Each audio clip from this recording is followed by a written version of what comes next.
એક મોટા સમાચાર સામે આવી રહ્યા છે। ગુજરાત એટીએસ દ્વારા પકડાયેલા જૈશ એ મોહમ્મદના 13 આતંકીઓની તપાસમાં એક પછી એક ચોંકાવનારા ખુલાસા થઈ રહ્યા છે। શું ખુલાસા થયા છે તેની તમામ જાણકારી આપને આપું છું। આતંકી સંગઠન સાથે જોડાયેલા આ આરોપીઓ વડોદરા અને અમદાવાદની હોટેલોને પોતાનો અડ્ડો બનાવીને કાવતરા ઘડી રહ્યા હોવાનો પર્દાફાશ થયો છે। પૂરી જાણકારી આપને કહું છું। વડોદરામાં એટીએસે પકડેલા 13 પૈકી 2 આતંકીઓ વડોદરાના સયાજીગંજ વિસ્તારમાં આવેલી એમ્બેસેડર હોટેલમાં રોકાયા।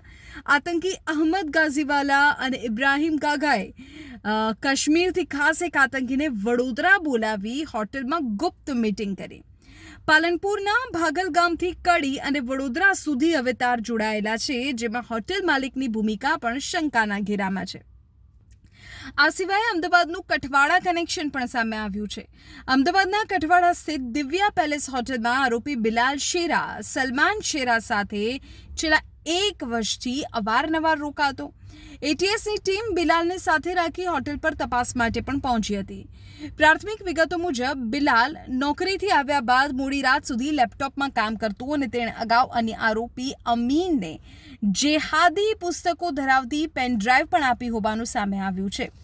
એટીએસની આ કાર્યવાહીથી ગુજરાતને દહેલાવી દેવાનું એક મોટું કાવતરું નિષ્ફળ થયું છે, પણ હોટેલ્સમાં સક્ષમ તપાસ વગર રોકાણ આપનારા માલિકો અને સ્થાનિક નેટવર્ક પર પણ હવે એટીએસનો સકંજો કસાવા જઈ રહ્યો છે।